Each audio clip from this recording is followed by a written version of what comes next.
షర్మిల గారు ఆంధ్రప్రదేశ్లో ఒక 100 టెంపుల్స్ని సర్వనాశనం చేసి రథాలు తగలబెట్టారు. ఆవిడ ఎప్పుడూ కూడా ఖండించదు. ఎక్కడో అమెరికాలో ఒక క్రిస్టియన్ మతం మీద ఒక కుర్రవాడినో ఒక అమ్మాయినో ఒక ప్రాబ్లం జరిగితే దాన్ని రోజు టీవీలో మాట్లాడేది ఎవరు? మన ఇదే ఆంధ్రప్రదేశ్ కాంగ్రెస్ అధ్యక్షుడైనటువంటి షర్మిల గారు. అంటే ఆంధ్రప్రదేశ్లో నువ్వున్న రాష్ట్రంలో 100 టెంపుల్స్ మీద దాడి చేసి రథాలు తగలబెడితే మాట్లాడరు. అమెరికాలో ఒక వ్యక్తి మీద మాట్లాడితే అది కేవలం నీ మతం అని చెప్పేసి దాన్ని అందరికీ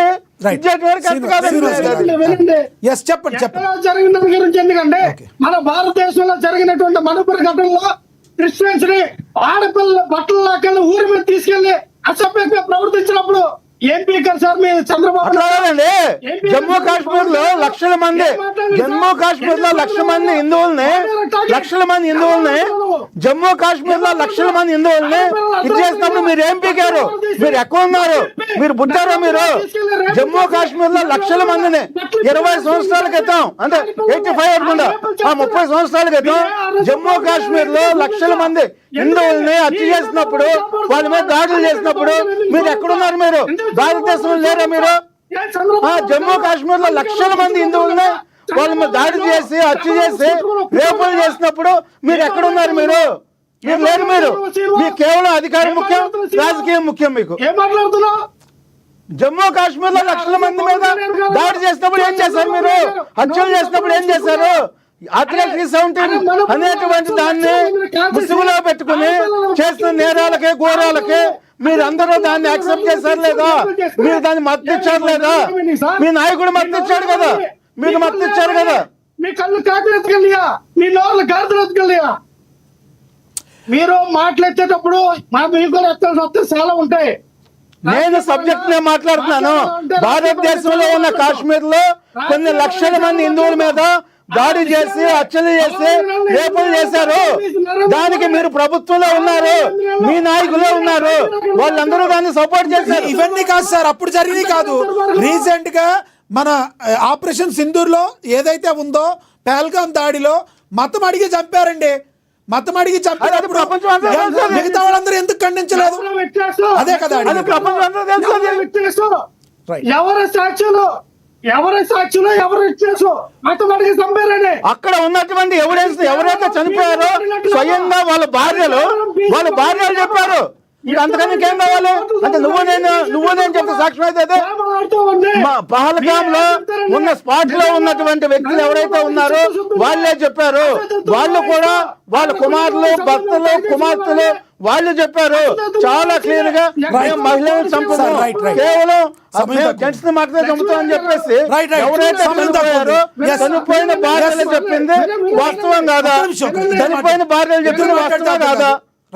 చనిపోయిన భార్యలు ఎవరైతే భర్త చనిపోయారో భార్యలు చెప్తే దాన్ని అవసరం చెప్తారండి. దయచేసి లక్ష్మణరావు గారు కంక్లూడ్ చేయండి, సమయం తక్కువ ఉంది. చెప్పండి. నరేంద్ర మోడీ గారు, అసదుద్దీన్ ఓవైసీ గారు ఎక్కడ బీజేపీ పార్టీ పోటీ చేసినా వెళ్ళి ముస్లింస్ పార్టీ తరఫున ఈ ఓవైసీని ఎందుకు అక్కడ పోటీ చేస్తారండి? వీళ్ళిద్దరూ ఒకటయ్యారు కదా. బీజేపీ ముస్లిం పార్టీ ఒకటే కదా, కాంగ్రెస్ పార్టీని దెబ్బతీయాలని కదా. అంటే ఇక్కడ హిందువుల మనోభావాలు రెచ్చగొట్టింది ఎవరు? బీజేపీ పార్టీయే. హిందువుల మనోభావాలు రెచ్చగొడితేనే బీజేపీ పార్టీ ఓట్లు పడతాయి. రెచ్చగొట్టాలా ముస్లింస్ కి, క్రిస్టియన్స్ కి, మైనార్టీకి గొడవ పడితేనే బీజేపీ పార్టీ పైకి వస్తుంది. వాళ్ళకి ఓట్లు వస్తాయి, వాళ్ళు ప్రధానమంత్రి, ముఖ్యమంత్రులు అవుతారు.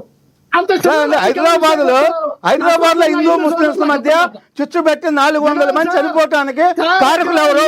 మర్రి చెన్నారెడ్డి గారు ఆంధ్రప్రదేశ్ అసెంబ్లీలో ఏమని చెప్పారు? మర్రి చెన్నారెడ్డి కాంగ్రెస్ పార్టీ ముఖ్యమంత్రి ఆంధ్రప్రదేశ్ అసెంబ్లీలో చెప్పిన విషయం ఏంటి? హిందూ ముస్లింల మధ్య గొడవ పెడితే 400 మంది చనిపోయారు, నా ముఖ్యమంత్రి పదవిని దించడానికి రాజశేఖర రెడ్డి గారు కుట్ర పన్నారు అని చెప్పేసి మర్రి చెన్నారెడ్డి గారు ఆంధ్రప్రదేశ్ లో అసెంబ్లీ సాక్షిగా చెప్పిన మాట వాస్తవమా కాదా? మర్రి చెన్నారెడ్డి గారు ముఖ్యమంత్రి చెప్పిన మాట నేను చెప్పిన Yes, లక్ష్మీకాంత్ గారు, రికార్డ్స్ తీసుకొని లక్ష్మీకాంత్ గారు కావాలంటే conclude చేయండి. 400 మంది చనిపోతున్న కారణం ఎవరు? Sir, ఇది yes. కేవలం 400 మంది చనిపోతున్న కారణం ఎవరు? ముఖ్యమంత్రి చెప్పిన స్టేట్మెంట్ వాస్తవం కదా? Yes, లక్ష్మణ్ రావు గారు చెన్నారెడ్డి చెప్పిన స్టేట్మెంట్ అది. నేను చెప్పిన స్టేట్మెంట్ కాదు అది. శ్రీనివాస్ గారు. మరి చెన్నారెడ్డి గారు, మీరు మీ పదవుల కోసం, ముఖ్యమంత్రిని దించడానికి కోసం, కాంగ్రెస్ పార్టీలో ముఖ్యమంత్రిని దించడం కోసం మీరు చేసిన కుట్రల్లో కుతంత్రాలని చెప్పేసి మరి చెన్నారెడ్డి గారు ఆంధ్రప్రదేశ్ ముఖ్యమంత్రిగా అసెంబ్లీలో చెప్పిన స్టేట్మెంట్ ని మనం తీసుకోవాలా లేదా? అది వాస్తవమా లేదా? మరి చెన్నారెడ్డి గారి స్టేట్మెంట్ తీసుకోవాలా మీరు? మన స్టేట్మెంట్ ఎక్కువ, మన స్టేట్మెంట్ ఎక్కువ అన్న. లక్ష్మణరావు గారు, మరి చెన్నారెడ్డి గారు 400 మంది హత్యకు గురవటానికి మీ నాయకుడే కారణం అని చెప్పాడు. Yes, లక్ష్మణరావు గారు. కాంగ్రెస్ పార్టీ ముఖ్యమంత్రి, శ్రీనివాస్ గారు, please. కాంగ్రెస్ పార్టీ నాయకుడి మీద చెప్పినటువంటి స్టేట్మెంట్ అసెంబ్లీ సాక్షిగా, దానికి బీజేపీకి ఏం సంబంధం లేదు. లక్ష్మణరావు గారు. బీజేపీ ఎప్పుడు వచ్చింది? లక్ష్మణరావు గారు దయచేసి ఆగండి. శ్రీనివాస్ గారు ఆగండి. బీజేపీ పార్టీ ఎప్పుడు వచ్చింది? టాపిక్ సైడ్ అయిపోతుంది. టాపిక్ సైడ్ అయిపోతుంది. ఆగండి. లక్ష్మీకాంత్ గారు కంక్లూడ్ చేయండి. లక్ష్మీకాంత్ గారు కంక్లూడ్ చేయండి. కొంచెం మ్యూట్ లో పెట్టండి సార్. మ్యూట్ లోనే ఉన్నారు, మీరు కంక్లూడ్ చేయండి.